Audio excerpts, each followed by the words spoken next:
जुहार आपण समस्त को जय माँ सामलई आपण समस्त को मो यूट्यूब चैनल बहुत सारा स्वागत जनाऊँगी। आज मु प्रस्तुत करी पश्चिम ओडिशा स्पेशल आंबेल बा लेथा आउ ए लेथा खाइबा सतरे बहुत ही बढ़िया लगी था। तो देखिपे मु लेथा बनवाई एपटे सब पनीपरिया नहीं जाइए। पनीपरिया नहीं दुईटी बैगण कखारू मूला दुईटी टमाटो आउ 7 ରୁ 8ଟି भेंडी। तो सबू पनीपरिया को देखो मु काटिकी नहीं आसी। आ पनीपरिया को मन रखिए सब बड़ खंड कर काटे, बिल्कुल छोट करेंगे। बड़ काटा द्वारा कौन हुए ना पनीपरिया एमती खंड खंड रुए। आज आप छोट काटिदेवे सी पूरा मिसीज आउ बिल्कुल आंबे खाइबा भल लगे। तो सब पनीपरिया को देखो बड़ बड़ काटी नहीं बैगण को टमाटो को सब काटी नहीं। आ मन रखिए फास्ट आपण सब परिवा को धोईदेवे तापर काटे, किंतु बैगण को काटी सारा पर धोइबे। तो देखिए परिवा को काटिकी सेपटे साइड करके रखीदेली। एबे चलतु आंबे बनवा स्टार्ट करवा। तो गोटे कड़े मु किसी तेल पकई देती, गोटे चामच पाखापाखि तेल पकई देती। तेल गरम हो जाता है। जो भेंडी को काटिकी रखी भेंडी को पकईकी भाजीदेली। आम यदि भेंडी को भाजीदबा आमर भेंडी सब नाल अंश पलैब। तो भेंडी को अल्प टिके लुण पकईकी भाजीदेली जमीक भेंडी आमर सादा सादा न लगे। एवं देखूँ भेंडी आमर भाजी हो जाए। तो ताकू मु गोटे जगह को काढ़ी नहीं। एवं से सामान कड़े पकई पाखापाखि 3.5 ग्लास पानी। आपण जो हिसाब रे परिबा नहीं आपण से हिसाब रे पानी कम बेसी करी पारिबे। तो 3.5 ग्लास पानी दे सारा पर एबे मु ताकू कवर कर देजी। आ कवर करके पानी को पूरा बॉयल आसवा छाड़ी देजी। तो आपण मैंने देखिपे किसी समय पर पूरा पानी रे बढ़िया से बॉयल आसीगला। एबे एते सब पनीपरिया आमे पकेबा। तो प्रथमे तो मुझे टमाटो केमती गोटा गोटा कर काटिकी रखी देती मझे एमती चिरिकी ताकू पकईदेली। टमाटो पकई सारा पर बाकी सब परिवा गुड़िक आड करदेवी। जदि आपण आज पर्यंत ये कांजी रेसिपीटी बनी ना निहती भाव निज घर थे बनातु देखिए। ये रेसिपीटी आप बनईदेवे आपण घर समस्ते खाइबा पसंद करेंगे। आ सहित आपको एक्सट्रा किसी आउ तरकारी दरकार पड़ोनी। तो देखिपे सब पनीपरिया को एपटे मुझे आउ ए रेसिपीटी सबुठू अधिका पश्चिम ओडिशा रे खाती, कारण तांकर एटा बहुत ही फेमस रेसिपी। तो देखिपे सब परिवा को दे सारा पर एबे सेतरे गोटे चामच पाखापाखि हल्दी पाउडर पकई देछि, स्वाद अनुसार लुण पकई देछि। आ सब पकई सारा पर ताको भल से एमती टिके गोळेई नेछि। आ गोळेई नै सारा पर एबे ताको कवर करके सिझिबा छाड़ी देछि। एबे गैस रो फ्लेम को मीडियम रखिछि। देखि पारथिबे तापर सेपट तो पनीपरिया सिझुची। चलते आम बाकी प्रिपेरेसन करदे। एपटे मु नहीं जाइए पाखापाखि 100 ग्राम दही। आ दही आपण मैंने जो खट्टा ने आहरी बढ़िया लगे, किंतु मो दहीटी बिल्कुल फ्रेश अच्छी।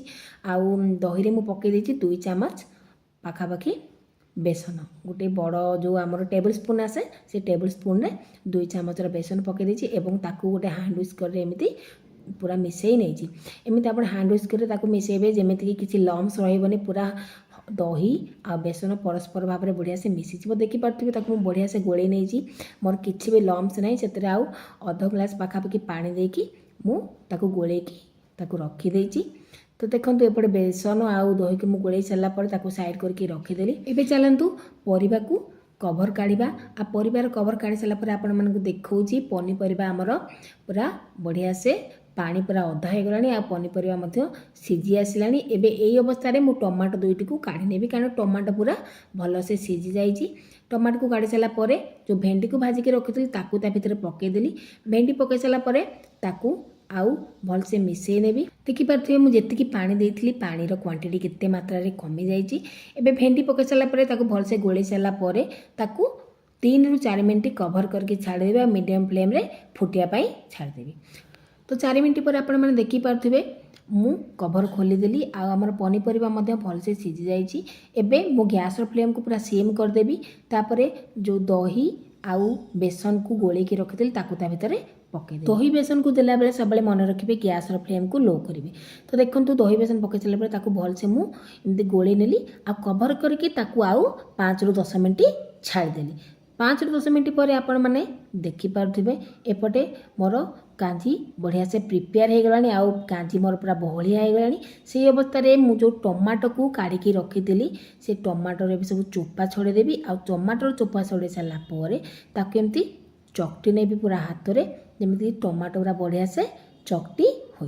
तो देखिपे मुझे फास्ट एमती चामचरे चकटी नौची तापर पूरा हाथ में एमती चकटी नेबी आ चकटी सारा पर एबे ए टमाटर सब रस को नहीं पकईदेवी कांजी भितर ताकू एबे आप चकटिकी पकईबे देखिए आपंकर कांजीटी आहरी टेस्ट लगे आ कांजीटी आहरी बढ़िया हो जदि आपंकर कांजीटी टिके पानी आपन को लागुथबो तो आपण ए अवस्था रे कोन करिवे ना आ टिके बेसन गोले की मत देई पारिबे।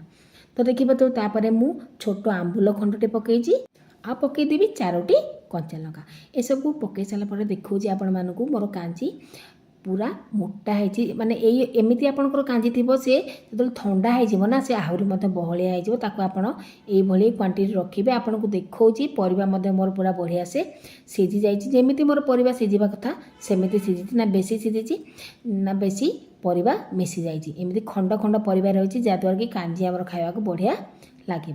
तो देखिपे सबको गोल सारा पर ताकू पूरा 3 ରୁ 4 मिनट आउ सीम करिकी गैस को ताकू फुटिया पाई छाड़ देछि।